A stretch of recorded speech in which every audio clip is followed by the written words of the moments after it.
आस्था channel के सभी श्रोता भाई बहन फेसबुक यूट्यूब पर कथा श्रवण कर रहे और लक्ष्मी पूजन के महत्व को जान रहे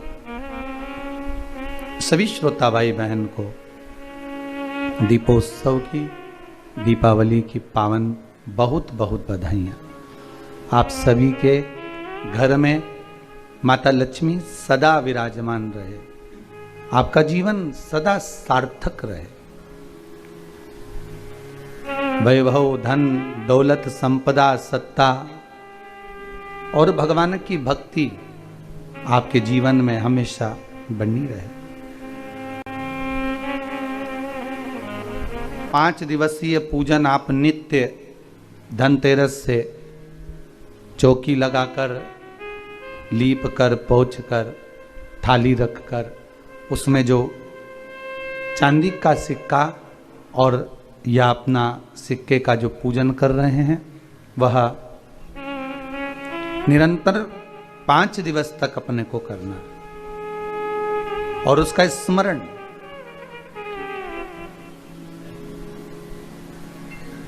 भगवान की अविरल भक्ति को धारण करने का, भगवान की अविरल भक्ति को प्राप्त करने का, लक्ष्मी को प्राप्त करने का जो साधन एक सहज भाव में कहा गया। दीपावली का पर्व है।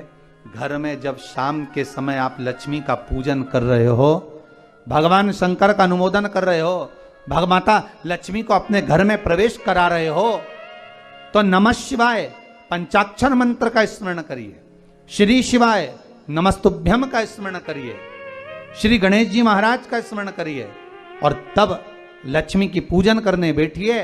और माता लक्ष्मी का पूजन करते समय आपके मन में यह भाव प्रबल आना चाहिए कि माँ, हमने जो पूर्व में गलती करी, हमने जो पुरानी गलती करी हो सकता है कि हम आपका सम्मान नहीं कर पाए हो सकता है आप हमारे दरवाजे पर आई हो, हम आपका आदर ना कर पाए हो, पर माँ आज क्षमा मांगते हैं, ऐसी कृपा। इसलिए आपको पहले भी शिव पुराण में कहा, पंचाक्षर मंत्र नमः शिवाय बोल लेने से सारे दोष, सारी गलतियां क्षमा हो जाती है, समाप्त हो जाती है, मात्र पंचाक्षर मंत्र।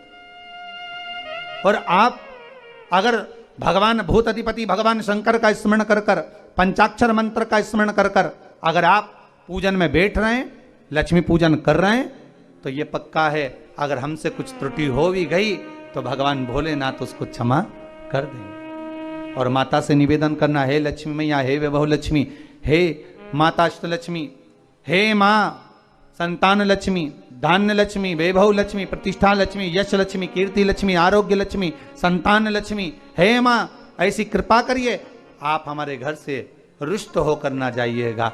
ये घर, ये परिवार, ये सब आपका है, सब आपका है, ये किसी दूसरे का नहीं। मां, पूजन करते समय माता लक्ष्मी से जरूर कहें, मां 4 साल हो गए, 2 साल हो गए, ये 2 वर्ष,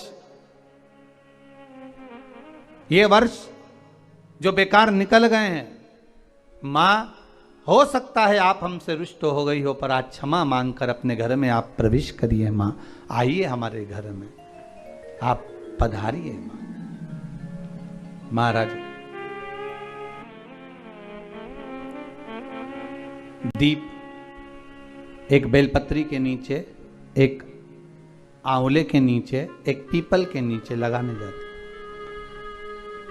महाराज, आज नारायण ने कृपा कर दी, और क्या कृपा करी कि आज सरस्वती, पार्वती और लक्ष्मी तीनों इन वृक्षों के नीचे जाकर विराजमान हो गई। पार्वती मैया तो पहले से ही बेलपत्री के नीचे है,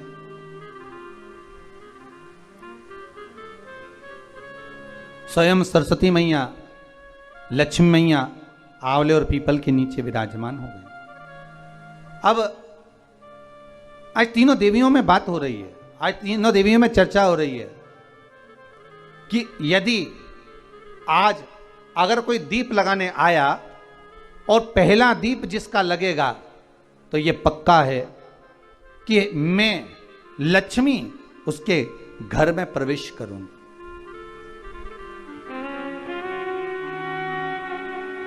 सरस्वती जी बोली, जो पहले बार दीप लगाने के लिए प्रथम में आएगा मैं उससे अपनी सहेली बना लूंगी, उसको अपनी मित्र बना लूंगी।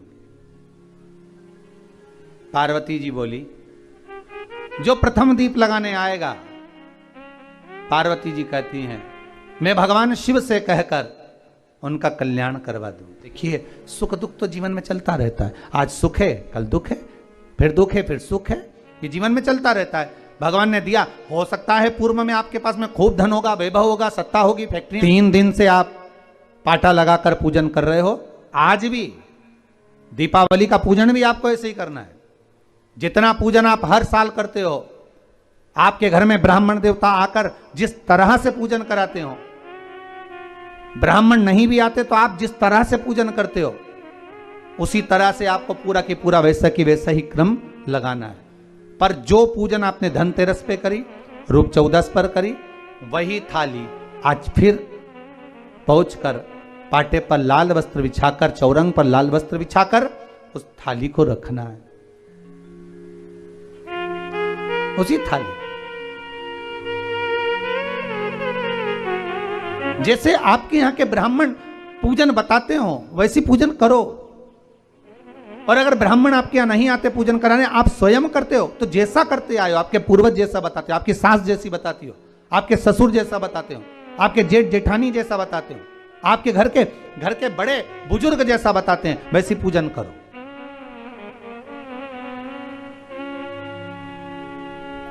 ज्यादा आडंबर करने की जरूरत नहीं। जैसी पूजन आप पहले करते आए हो, आपके सास ससुर ने बताई हो, आपके घर के बुजुर्गों ने बताई, वैसी पैसी पूजन करो।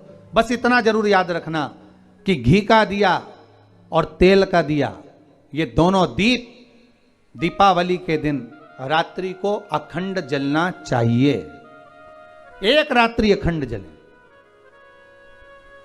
घी का दीप जहां लक्ष्मी जी रखी है, आपने जिन कलदार की पूजन करी है, उनके सीधे हाथ पर, और तेल का दीप उल्टे हाथ पर रखा होना चाहिए, लक्ष्मी जी के, आपके नहीं।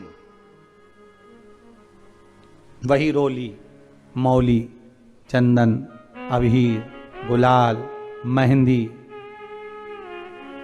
पीले अक्षत, चावल, सुंदर सुंदर पुष्प, इत्र, सुंदर माला, कमल के फूल, कमल गट्टे 5 या 7, अमरबेल के टुकड़े 7 या 5, हल्दी की गांठ 5 या 7, हरे मूंग, धने में जो खड़ा धना होता है, उस धने के साथ में थोड़ा सा गुड़ की बाटी, ये भी एक कटोरी में भरकर रखना चाहिए। क्यों रखा जाता है गुड़ और धने को? क्यों रखा जाता है लक्ष्मी पूजन में? इसलिए रखते हैं क्योंकि हमारे घर में नित्य प्रति जब भी योग लगे, शुभ कार्य, हमारे बच्चों का मंगल विवाह, हमारी बेटियों के, हमारी बहुओं के संतान की वृद्धि, वंश वृद्धि, ये सब होती रहे, मंगल कार्य होते रहे। महाराज, सारी पूजन वैसी की वैसे ही करना है जैसे पूर्व में करी है। सुंदर माता के सम्मुख में मीठे का भोग लगाते हुए, जो आपके एक पाना लेकर आए होगे, एक सुंदर कागज पर लक्ष्मी, सरस्वती, गणेश जी का जो चित्र हो, वो पूजन वाली जगह पर रखकर पूजन प्रेम से करें। और साथ में अपने कुल देवता, अपने कुल देवी, अपने पूर्वजों का भी स्मरण करें। घर में जहां पर आपके ठाकुर जी बैठे हैं, आपके लाला विराजमान हैं, विश्वनाथ जी विराजमान हैं, सुंदर भाव से महाकाल बाबा विराजमान हैं, उनका भी स्मरण करें, उनका भी पूजन। सुंदर कलश की स्थापना करते हुए, श्रीफल रखते हुए, जैसा जैसा आप करते आए हो, अगर कलश पहले से नहीं रखते आए मत रखो, रखा है तो रख लो। जैसी पूजन आप पूर्व में करते हैं, आपके सास ससुर ने जैसा बताया, आपके घर के बुजुर्ग ने जैसा बताया, वैसी की वैसी करना है। बस नहीं में एक ही चीज जोड़ सकते हो, जो 3 दिन की पूजन आप करते आ रहे हो सिक्के की, उस सिक्के का पूजन जरूर करना, उसका स्मरण जरूर करें। महाराज घी का दीप, तेल का दीप लगाकर, और भी जो साथ में आप मट्टी के जो दिए रहते हैं, आप जितने लगाते हो 11, 21, 24 जितने भी आप लगाते हैं उतने दिए लगाएं। घी के, तेल के जैसे आप लगाते आए हो वैसा ही क्रम करें। माता का पूजन करें, स्मरण करें, माता को नमन करें। आप सभी को दीपावली के पावन पर्व की बहुत बहुत बधाई। आज दीपोत्सव है, अपने घर में भाव, भक्ति और आनंद के साथ माता लक्ष्मी का पूजन करें।